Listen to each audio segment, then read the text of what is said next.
ya nos comimos esos chocolates de B-Sweet, la empresa de doña Marta, que además nos ha contado que su hija se va a trabajar a Alaska. Buenas tardes, doña Marta.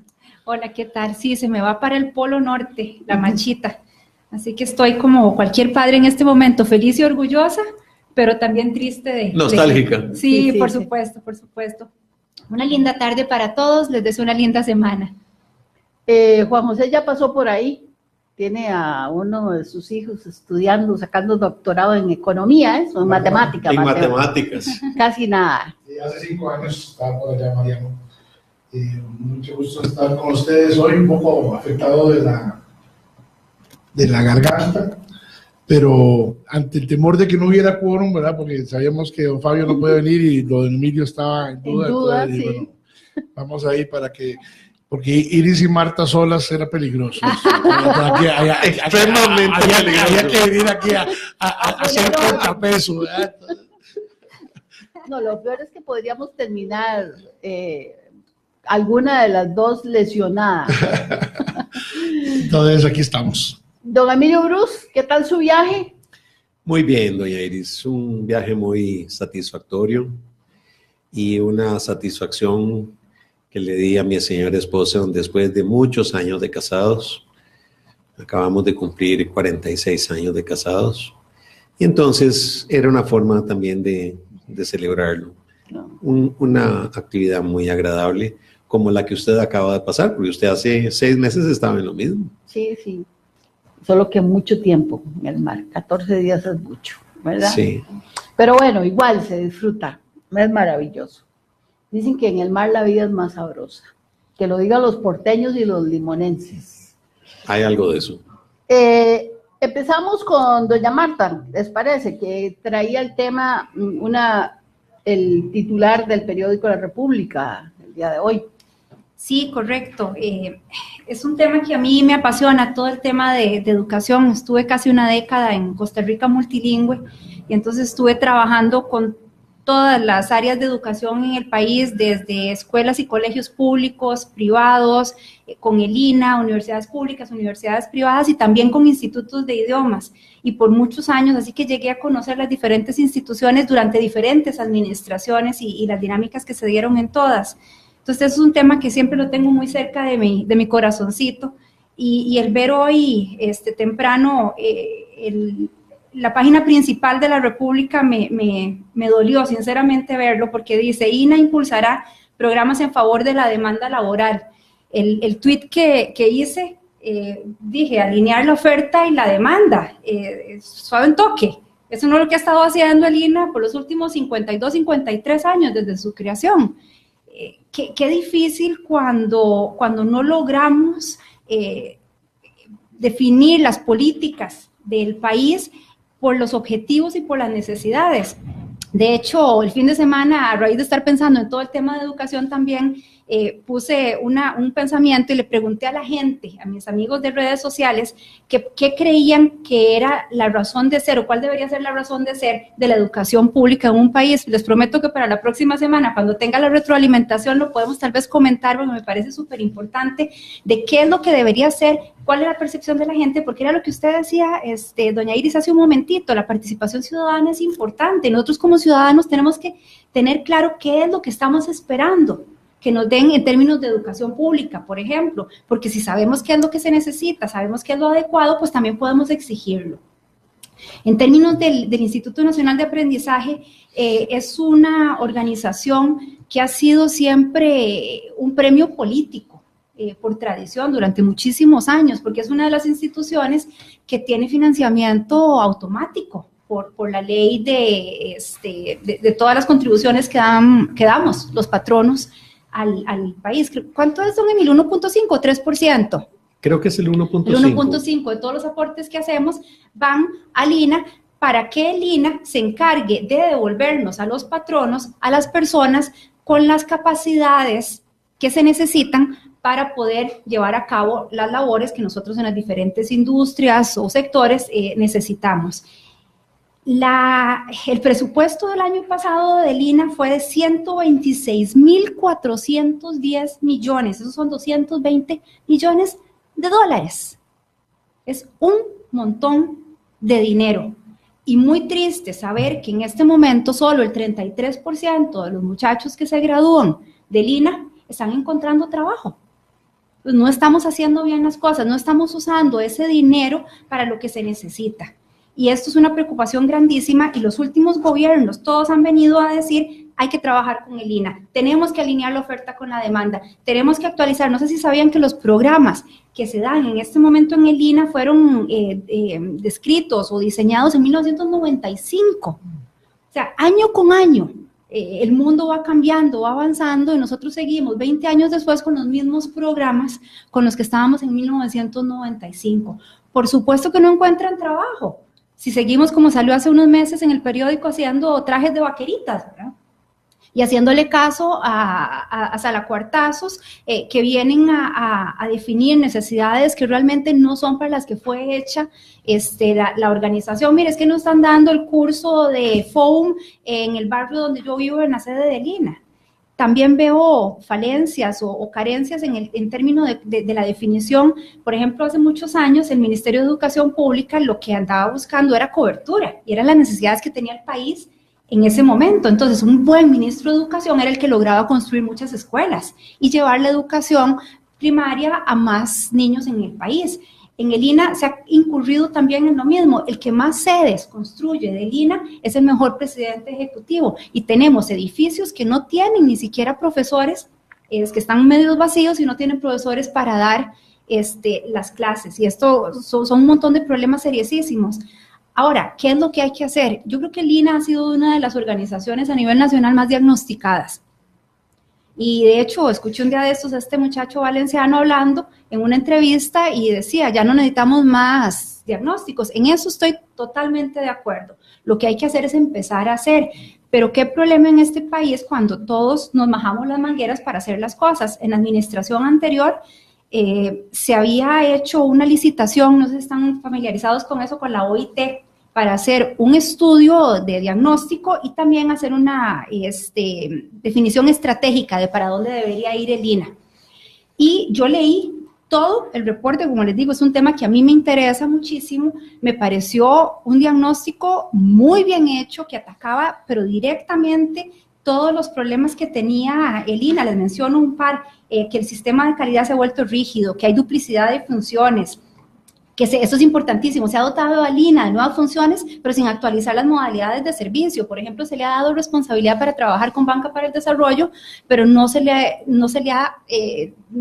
ha modificado nada dentro de la organización para que esto pase. El modelo curricular está desactualizado y esto es importantísimo. La cultura y el clima organizacional están deteriorados, tienen problemas de actitud y de compromiso a nivel de todas las sedes regionales en el país, y con gente que no está comprometida, pues es muy difícil trabajar. La OIT hizo una propuesta, lo que pasa es que parece que hubo un problema ahí político porque no sacaron a licitación esto. No sé cuáles son las competencias legales del INA para poder haberlo hecho como autónoma, pero a mí me pareció que la propuesta que estaba haciendo la OIT estaba bien planteada, estaba atacando y ofreciendo los elementos que el INA necesita para pasar a una etapa nueva. ¿Y qué fue lo que pasó? Dieron el adelanto, la OIT cobró $750,000 por ese estudio. Y entonces empezaron a salir los medios de comunicación a rasgarse las vestiduras, a decir que qué barbaridad, que ese montón de dinero. Yo igual fui a ver cuál fue la propuesta económica que hizo y vieran que eran salarios de $1,000 por mes para un consultor internacional con muchísima experiencia. O sea, realmente era razonable. Y voy a poner en contexto qué significa ese dinero que se cobró por esa consultoría. Eran $750,000 más o menos. Eso significa un 0.34% del presupuesto anual del Instituto Nacional de Aprendizaje. Eso para mí no es nada, valía totalmente la pena, me parecía que estaba muy bien estructurado. ¿Y qué pasó? Lo detuvieron, acaban de devolverle la mitad del dinero que ya se le había pagado y estamos otra vez en la meta viendo a ver para dónde agarramos. A mí me parece que es muy oportuna la referencia que hace Marta a este tema. El INA hay que verlo en el contexto de la educación en general, ¿verdad? Es uno de los brazos, de las herramientas de la educación pública costarricense. Y el impacto que tiene en la posibilidad de que los jóvenes de hoy tengan una vida digna en el futuro es directamente proporcional a el buen trabajo que hagan o no hagan. Efectivamente, que los diseños curriculares tengan más de 20 años es un relajo, es una barbaridad. El mundo ha evolucionado mucho y muy rápido en estos últimos 20 años. Las necesidades de la industria, de las empresas, hoy día son totalmente diferentes a las de hace 20 y resto de años. Las capacidades incluso de las personas también son diferentes. El INA debería haber tenido una política de constante evolución. Yo estoy de acuerdo con lo que decía Iris hace un rato con respecto a la participación de la ciudadanía y no ser simples espectadores, y lo retomaba Marta, pero también hay un tema de responsabilidad política, de decisión política. Las autoridades y los jerarcas de las instituciones están para guiarlas por los mejores caminos y tomar decisiones. Hace rato me parece a mí que en Costa Rica los responsables de la educación en general, me refiero a la educación media, universitaria, parauniversitaria, técnica, científica, la del INA, tienen que hacer un alto en el camino y redefinir sus prioridades. La educación, que es el factor de movilidad social más importante que debe existir, en Costa Rica viene renqueando desde hace mucho tiempo. Y yo creo que hay que empezar a decir las cosas con total seriedad y transparencia.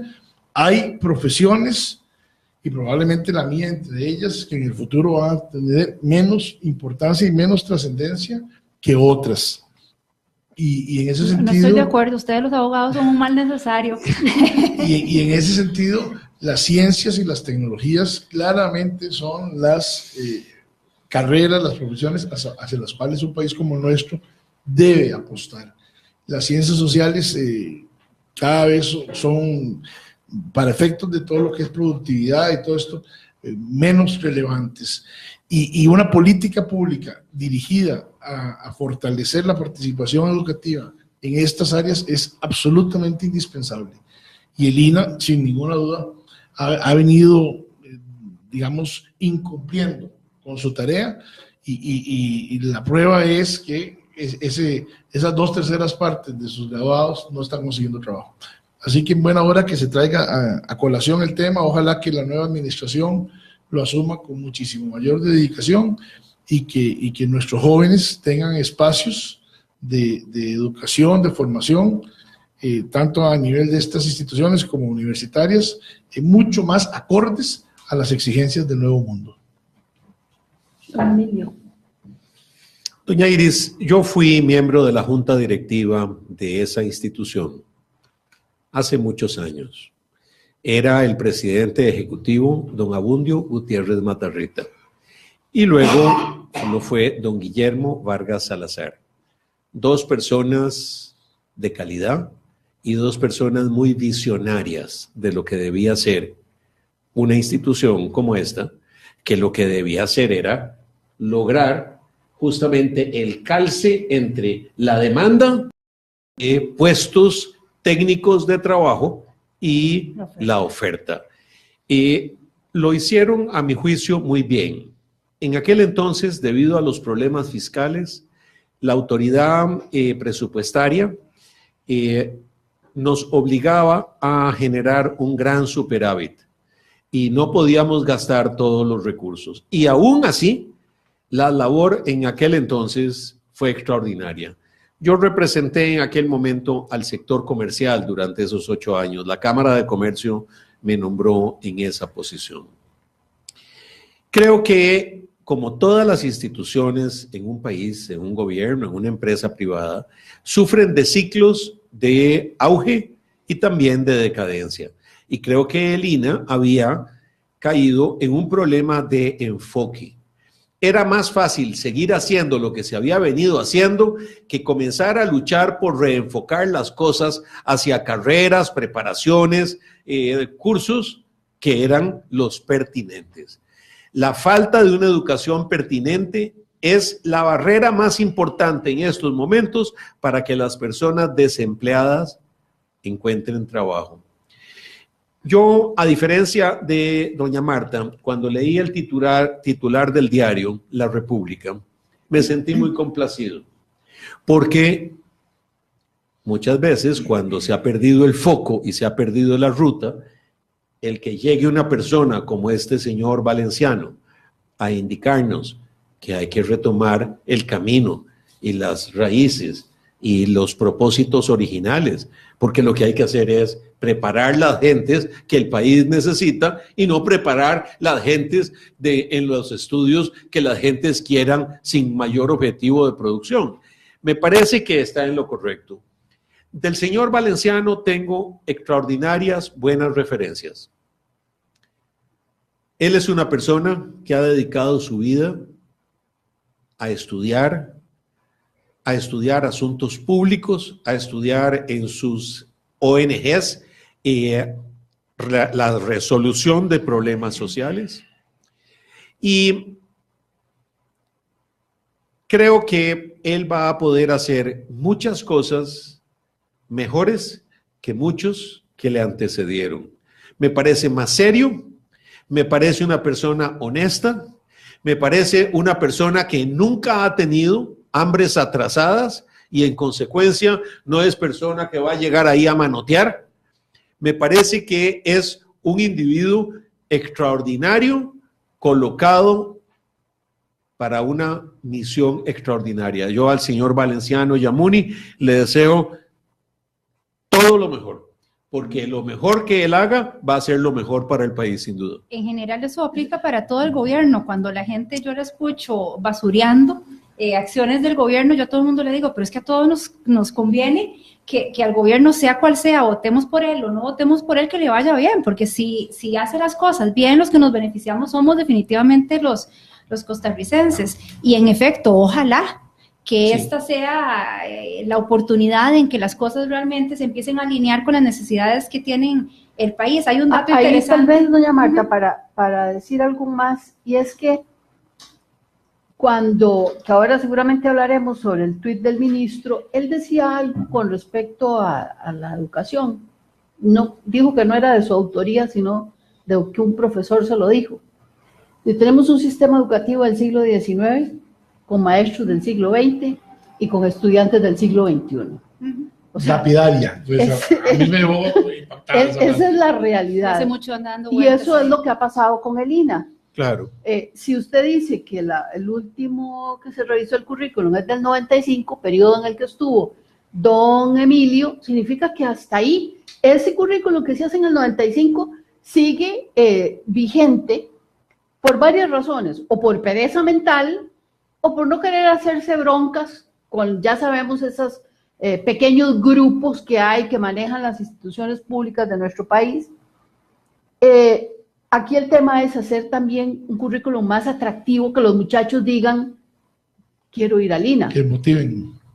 Pero además de eso, me parece que también el tema es esa querer universidad que han querido montar a través del INA. O sea, cada vez los requisitos son más altos, tiene que tener tercer año de colegio, tiene que tener bachillerato. Y los muchachos se preguntarán, ¿por qué quiero yo eso si lo que quiero es ser mecánico de autos eléctricos, por ejemplo? Así, viéndolo en sencillo, ¿para qué les sirve? Sigo fuera del sistema. Entonces, un sistema que no se acerca a la gente para capacitarla, para que den ese salto. Una vez escuché a Luis Fishman decir que si el INA se cogiera un fin de semana, nada más un fin de semana, para enseñar a la gente a pintar casas, pintores de brocha gorda, o sea, cuánta pintura se debe ahorrar, cómo pasar para que no haya agujeros, cómo ser más eficiente. Decía, en una sencilla cosa como esa, si la persona cobraba 300 colones por metro lineal, después de esa capacitación va a poder cobrar 500. Y quien va a recibir el servicio lo va a recibir de altísima calidad, ¿verdad? Porque le van a economizar la pintura, no va a hacer manchas en las casas, en fin, todo lo que pueda significar saber pintar bien por fuera una casa. En algo tan sencillo para eso, pero cuando usted le pide en quinto año de colegio para enseñarle a pintar, usted sigue pintando como le dé la gana. O sea, no le agregamos valor al trabajo técnico que en cualquier otra parte del mundo. En Alemania, un técnico gana más que un profesional, por ejemplo. Hay algo que usted mencionó de por qué es que no han cambiado las cosas. Y yo creo que el reto principal que está en el INAH, y no solo en el INAH, en otras instituciones en el país, es motivar y mover al funcionario público para que reaccione, para que quiera realmente recobrar esa mística o tenerla, si nunca la tuvo, para que realmente se trate de hacer las cosas como deben ser. Hace un tiempo yo oí algo que me encanta y lo repito cada vez que puedo. Cuando alguien viene y dice, es que yo tengo 20 años de experiencia de trabajar en el INAH, por ejemplo. 20 años de hacerlo mal. Un año de experiencia y 19 de hacer lo mismo. Y este es el caso preciso de esa anécdota. El INAH en algún momento parece como que iba por buen camino. Yo tengo un dato aquí que en el 2006 había 465 docentes fijos y había 1.230 en el 2012. ¿Qué es el problema con eso? En una economía cambiante, si yo contrato profesores para que den clases de pintura de brocha gorda y luego ya no se pinta, sino que lo que se hace es un recubrimiento de luz ultravioleta para proteger las paredes, por decirles alguna tontera, entonces ya esos profesores de brocha gorda ya no le sirven al sistema, pero ya están contratados y el sistema no los puede sacar porque así es la función pública en este país. Sí, o sea que habría países. que recapacitarlos. Sí, imagínense que tengo el dato acompañado con que dice que en el 2006 había 1.307 docentes subcontratados por servicios profesionales por necesidades específicas del momento y pasaron a 488 en el 2012, o sea, invertimos. Debió ser al revés. Exactamente, subcontratar, utilizar más las herramientas. Más casuísticamente. Y utilizar las herramientas que hay ahora de la formación dual, que las empresas quieren ser partícipes de la formación. Pero creo que definitivamente el reto es en trabajar con la gente y encontrar el liderazgo Doña que haga Marta, que la gente se El mueva. tema no es que Usted- el INAH no funciona, perdón, don Emilio, es que no va a la velocidad de que los empresarios, el sector No empleador... se ha ajustado, no ha están- evolucionado para mantenerse a la Es vanguardia. correcto. Doña Marta comenzó su exposición inicial señalando que por muchos años el INAH había sido una institución de premio político a personas que al partido que ganaba o en la campaña en que había participado, pues había que darle un puesto y el INAH pues era bonito porque tenía un presidente ejecutivo que ganaba más o menos y además tenía dinero para poder hacer cosas y que era una institución autónoma en la que estaban presentes en la junta directiva de las pocas que hay una representación tripartita, lo que la hacía una institución más autónoma, porque al tener las 2/3 partes de la junta directiva constituida por industriales, por agricultores, comerciantes y obreros, pues era una institución mucho más libre de poder darse su camino. Y yo creo que mucho del problema que tienen es este.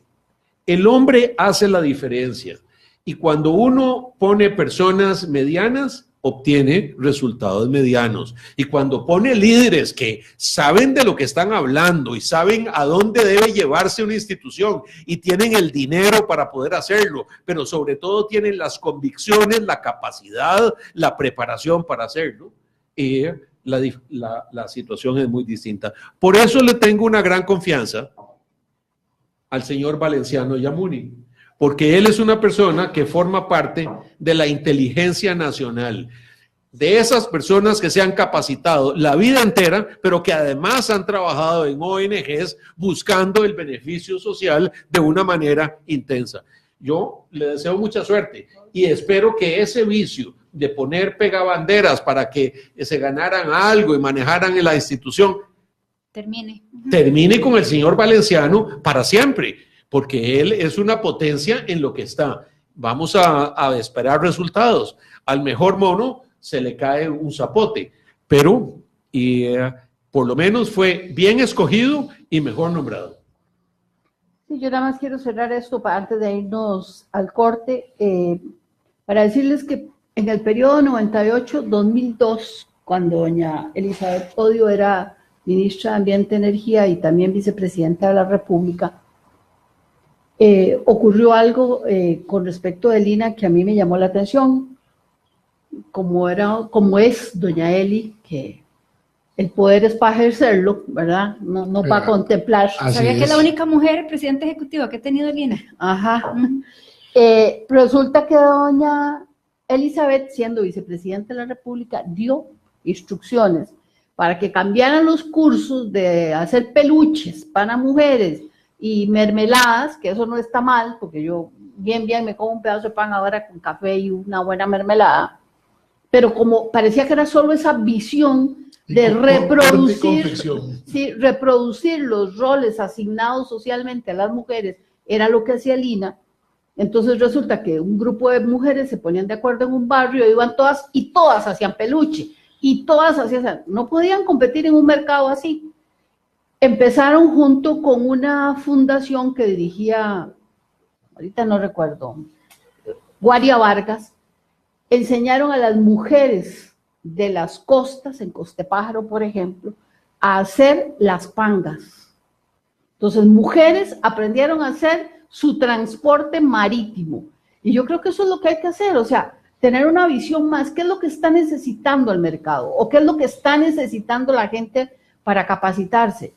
Para Lina no sería difícil saberlo, porque ya tienen todas las universidades públicas de este país estudios sobre cuál es la población que está necesitando qué tipo de formación.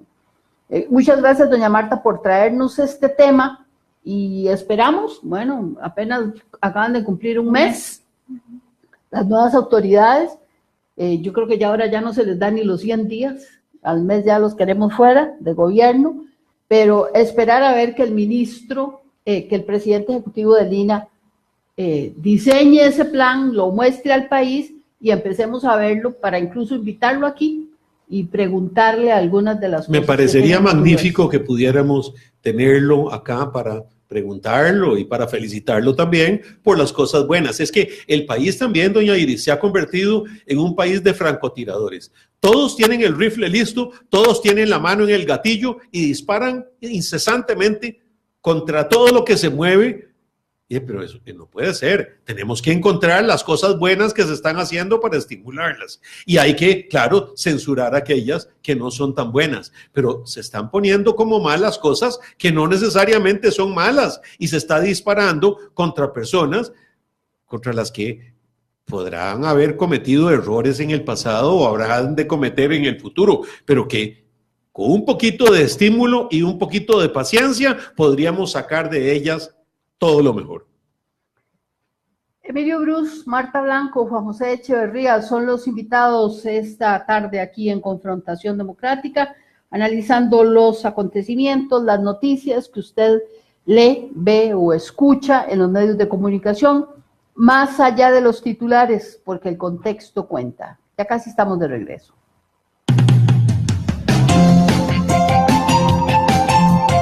Esto es Confrontación Democrática.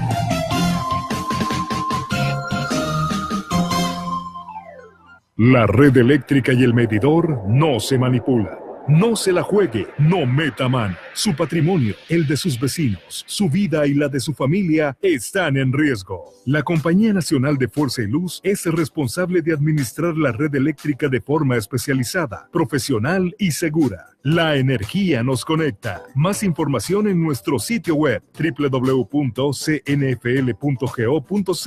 Compañía Nacional de Fuerza y Luz, Servicio y Energía. Noche de estrellas, noche de estrellas, Noche de estrellas, noche de estrellas, de lunes a viernes, de 7 a 8 de la noche. Noche de estrellas. el Radio Centro, la radio completa.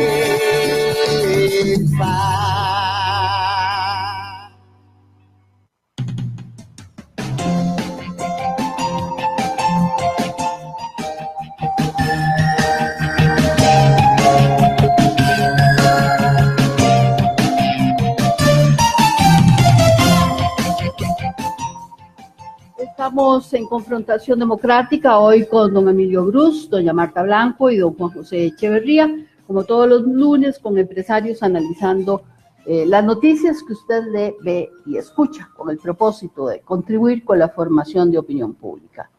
Hoy hay un acontecimiento especial. Epsi Campbell asume la presidencia de la República en ejercicio y nos parece que era importante tenerla aquí. 5 minutos, como le pedimos, canciller, y hoy tengo que decirle presidenta, para compartir con nosotros un ratito aquí en Confrontación Democrática. Buenas tardes. Muy buenas tardes, Iris, muy contenta de estar con ustedes en Confrontación Democrática en este día y en este momento que asumo la presidencia en ejercicio de nuestro país. Tal vez sus primeros pensamientos. Usted ha estado marcando la historia política del país cuando una mujer afrodescendiente asume la vicepresidencia de la República, además de eso es canciller de la República, y hoy en un momento como este asume la presidencia o la presidencia en ejercicio.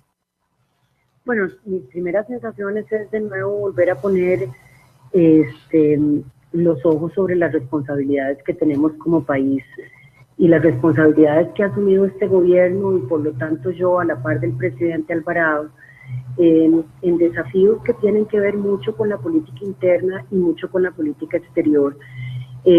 Desafíos que tienen que ver con decisiones que, como usted ha visto, el primer mes de gobierno ha sido de decisiones muy fuertes al interno del país, de temas que se habían dejado postergados y que en ese contexto, una vez que se consolidan decisiones fuertes, durante estos 2 días tengo que darle continuidad al trabajo que ha hecho de manera ejemplar el presidente Alvarado. Creo que eso la obliga a una a pensar en cada minuto, en cada instante, porque las expectativas que el país colocó en la administración Alvarado Quesada, en el presidente, en quienes asumimos vicepresidencia, son expectativas grandes y nos obligan a estar fijándonos en cada uno de los detalles. Emocionada, por supuesto, porque evidentemente hay un efecto demostración a nivel global en términos de la inclusión, a nivel hemisférico, en términos de lo que significa la participación tanto de las mujeres como de sectores que no han tenido acceso tradicionalmente al poder, a pesar de ser mayorías importantes, porque el país se ha convertido en un reflejo sobre los temas relacionados con la paridad, muchas mujeres participando en puestos de toma de decisión, con una decisión política que no necesariamente tuvo que pasar por una decisión legal y legislativa.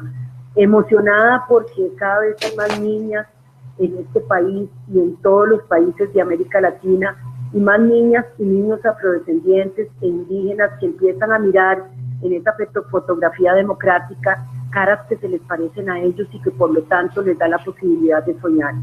Y además comprometida de nuevo con esta patria tan maravillosa que me ha dado a mí tantas oportunidades y a la que le debo tanto, y por eso siempre tratando de hacerlo y dar lo mejor de mí para responderle a un país que tiene grandes desafíos, pero que ha abierto definitivamente, como muy pocos en el mundo, las puertas de la democracia como Costa Rica. Presidenta Campbell, sería descortés de mi parte que los compañeros que están en la mesa aquí no la saludaran. Yo sé que le pedimos solo 5 minutos, pero don Juan José Echeverría. Doña Epsi, mucho gusto saludarla, desearle muchos éxitos en su nueva función. No tengo ninguna duda de su capacidad y experiencia para poder hacerlo de la mejor forma. Quiero decirle que me sentí muy orgulloso con la participación suya en la OEA la semana anterior. Usted reivindicó los valores y principios democráticos que Costa Rica siempre ha sostenido y la posición firme y clara frente a la problemática de Venezuela y de Nicaragua fueron realmente muy valiosos, así que se lo agradezco porque me hizo sentir nuevamente orgulloso de ser costarricense. Doña Marta Blanco. ¿Qué tal, doña Epsi? Macho acaba de quitarme las palabras de la boca, y no solo como costarricense, sino como mujer. También me siento orgullosísima de tener en este momento una representación como la suya. Muchísimas gracias. Muchísimas gracias a Don ustedes. Emilio, don Emilio Bruce. Ay, qué lindo. Doña Epsi, muy buenas tardes. Mis deseos son que usted logre sus altos objetivos vitales y profesionales y políticos. Me sentí igualmente muy complacido y orgulloso de la posición oficial, institucional, que ofreció usted en la Organización de los Estados Americanos, haciendo la apología de los valores costarricenses, de la democracia y de la paz y del respeto. Me parece que usted es uno de los grandes valores de este gobierno y en usted tenemos cifradas muy altas esperanzas, todos nosotros. Un abrazo a la distancia y de nuevo mis mejores deseos. Doña Epsi. Muchísimas gracias a todos, realmente me siento muy emocionada de escucharles. Este país es extraordinario y en un país tan extraordinario como este, tanto personas como ustedes como yo, tenemos que dar lo mejor que tenemos porque tenemos mucho que mostrarle al mundo y tenemos muchos desafíos internos en donde se necesita la conjunción de los mejores saberes y las mejores capacidades de quienes hemos tenido el privilegio de nacer en Costa Rica. Muchísimas gracias. Gracias a usted, canciller, por habernos atendido esta tarde y deseamos que en estos 2 días no se le complique nada. Muchas gracias. Chao, chao. Chao. Chao. Bueno, eso es una de las noticias que teníamos hoy. Costa Rica marca hitos especiales. Y como ella lo dijo, siendo este un país tan extraordinario que hace cosas como esta, que nadie se tuvo que ir a matar para poner a una afrodescendiente en el cargo, ¿por qué será que los costarricenses somos talentos para asumir los cambios con la urgencia de esta época, Macho? ¿Qué nos pasa? Bueno, hay muchos factores, me parece a mí, ¿verdad? Hay también una especie de conformismo, ¿verdad? De comodidad. A veces cambiar las reglas del juego genera temores y sin ninguna duda hay un tema que me parece que incide negativamente en esto y es el tema del liderazgo. Yo creo que el liderazgo muchas veces es lo que da el golpe de timón, da el do de pecho, ¿verdad? Ahora que estábamos hablando en el segmento anterior con respecto a Lina, bueno, pareciera ser que un nuevo presidente ejecutivo es el que está generando una nueva visión y a la larga es difícil pretender que los funcionarios intermedios de las instituciones sean los que lideren estas cosas, porque ellos están en el día a día imbuidos ya en una dinámica, en una tradición que sacarlos no va a ser fácil, tiene que venir alguien de afuera. Quiero 30 segundos contar una anécdota. Cuando yo llegué al IFAM en el año 2002, obviamente yo llegué muy imbuido del famoso triángulo de la solidaridad. ¿Te acordás que se había promovido desde el gobierno de Miguel Ángel Rodríguez, en donde se jugaba por un lado la parte del Estado, por otro lado los gobiernos locales y por otro lado las comunidades? Entonces yo empecé a trabajar mucho con la organización de la Confederación Nacional de Asociaciones de Desarrollo Comunal. Y una funcionaria del IFAM, que toda la vida había trabajado en el IFAM, llegó a reclamarme a mi oficina y me dijo, usted está equivocado. Digo, ¿por qué? Me dice, porque nosotros no tenemos que hacer nada con organizaciones comunales.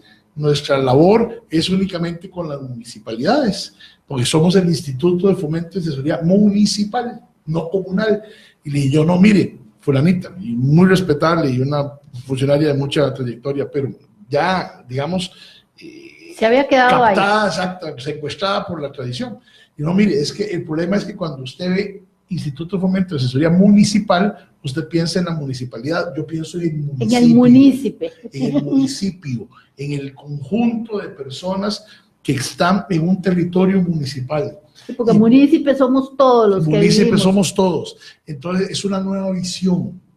Y yo llegué y la metí a la fuerza. Pero bueno, yo venía de afuera, no estaba, por decirlo de alguna manera, entre comillas, contaminado con la dinámica tradicional de la institución. Entonces también a mí me parece que los líderes son importantes. Y este nuevo gobierno tiene nuevos líderes, pues son gente muy joven también. Y yo creo que eso va a ser una gran ventaja, porque vienen con nuevas visiones, con nuevas preparaciones, con nuevas herramientas, y creo que de eso solo cosas buenas van a salir. Doña Marta.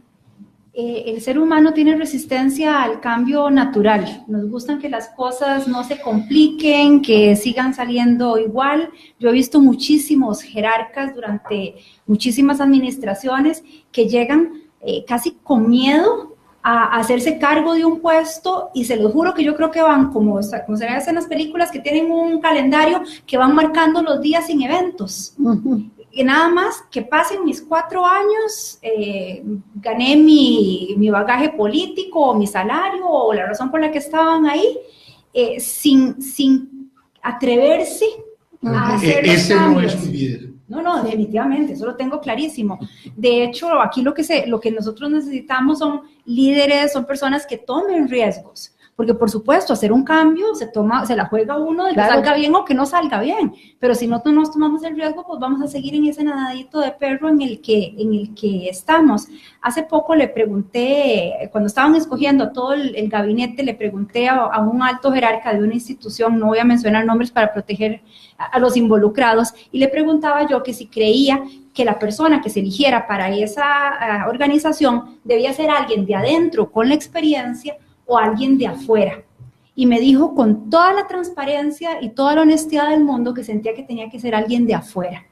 Dice, porque cuando uno está aquí adentro, es inevitable que forme amistades, que forme vínculos, y entonces en el momento en que uno quiere hacer algo, uno se vuelve el malo de la película. Uno mismo, tal vez sin darse cuenta, no va a tomar decisiones porque le va a quitar el sustento a ciertas familias, si tiene que hacer algún recorte o algún cambio. Entonces, esto de que haya gente fresca, algunos con experiencia, algunos con no, pues nos da por lo menos una esperanza de que las cosas tal vez puedan empezar a salir diferente.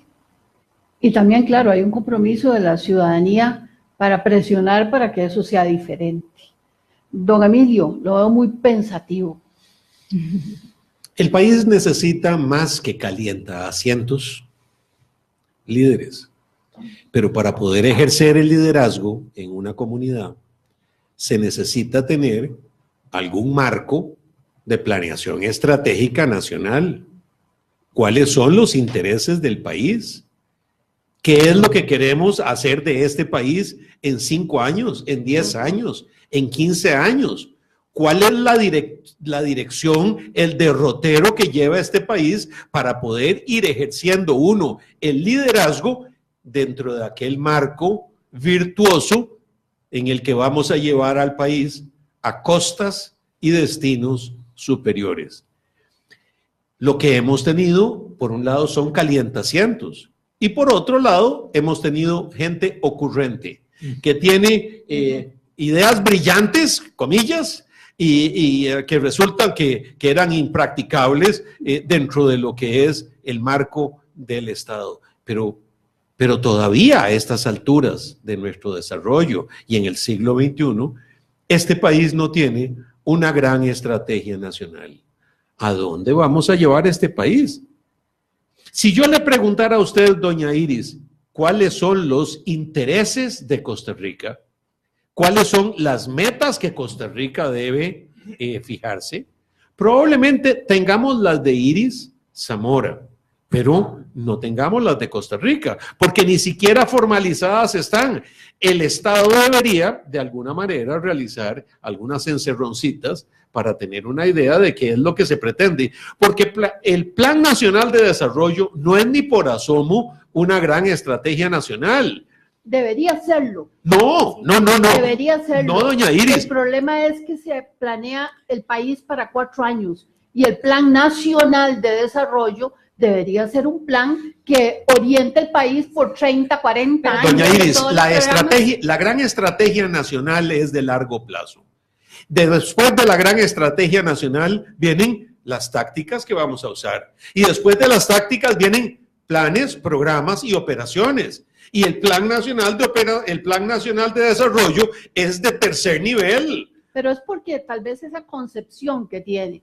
Pero el Plan Nacional de Desarrollo debería ser el plan. Ni siquiera está amarrado al presupuesto de la República. Por eso digo, el Plan Nacional de Desarrollo debería ser una obligación de mantener en el tiempo cuando se fijen metas a largo plazo. Y además no debe estar supeditado al gobierno central. El Plan Nacional de Desarrollo tiene que ver con la Asamblea Legislativa. Queremos un parlamento, queremos un Congreso, 2 cámaras, queremos un régimen presidencialista, pero también tiene que ver con el Poder Judicial. Ese Plan Nacional de Desarrollo no lo tenemos. Yo era muy niño y tal vez no me recuerdo por haberlo vivido en esa época, sino por reportajes que he visto recientemente, que todavía queda mucho video de eso. En el año 1975, en el gobierno de Daniel Oduber, siendo mi padre diputado de la Asamblea Legislativa, se hizo un simposio que se llamó la Costa Rica del año 2000, ¿Sí? 25 años antes.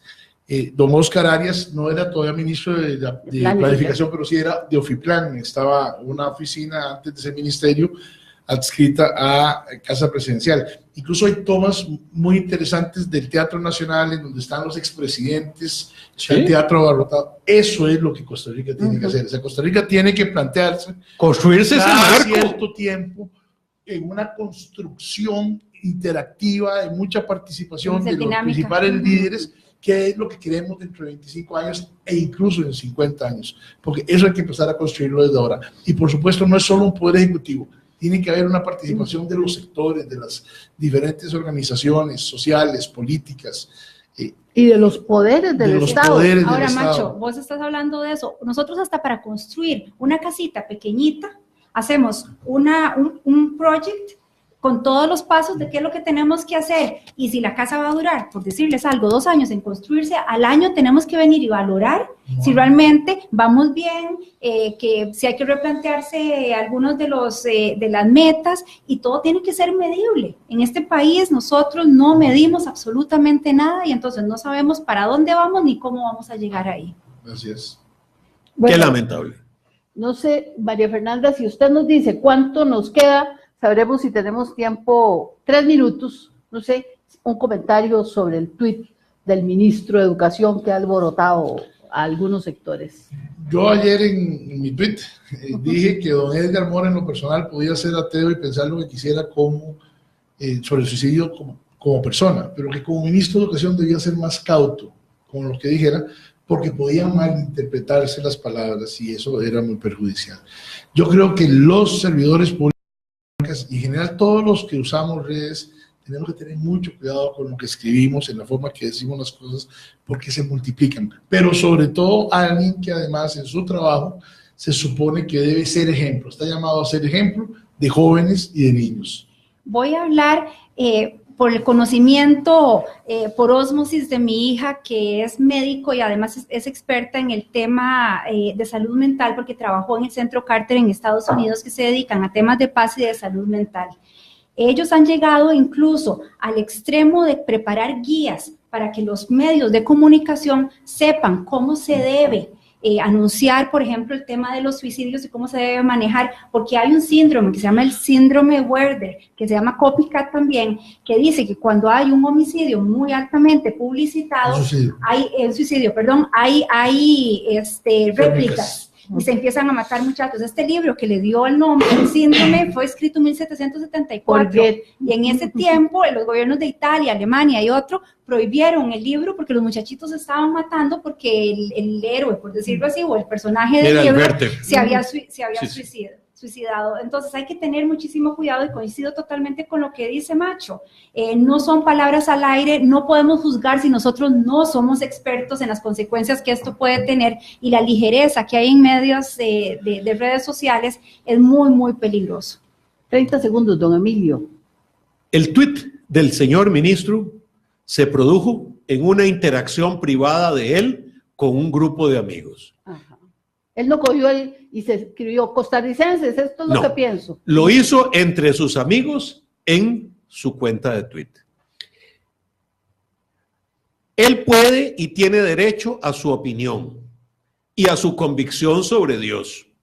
Me parece que don Juan José ha dado en el clavo. Me parece improcedente que en boca y pluma de un ministro se digan las cosas que allí se dijo.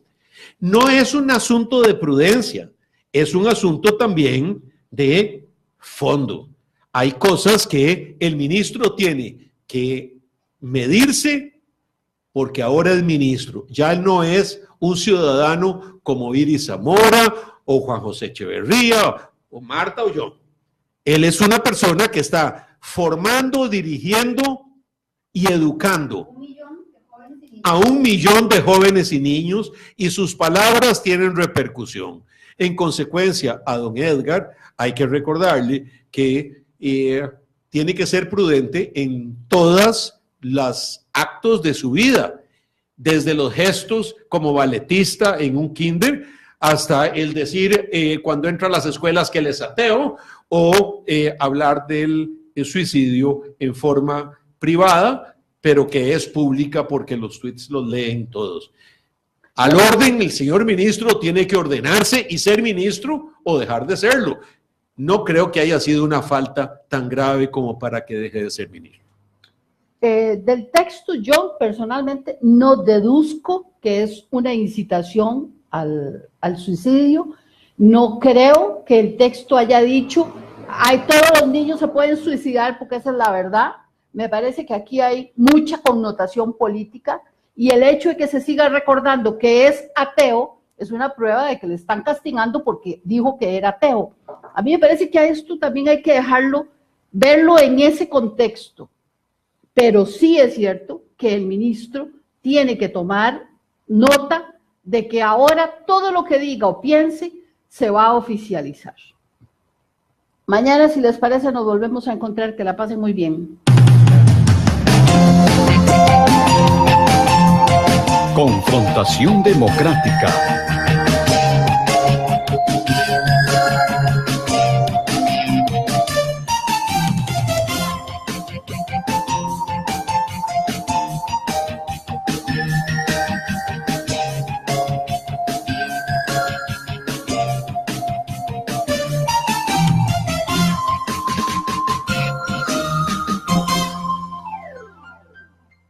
Con prontitud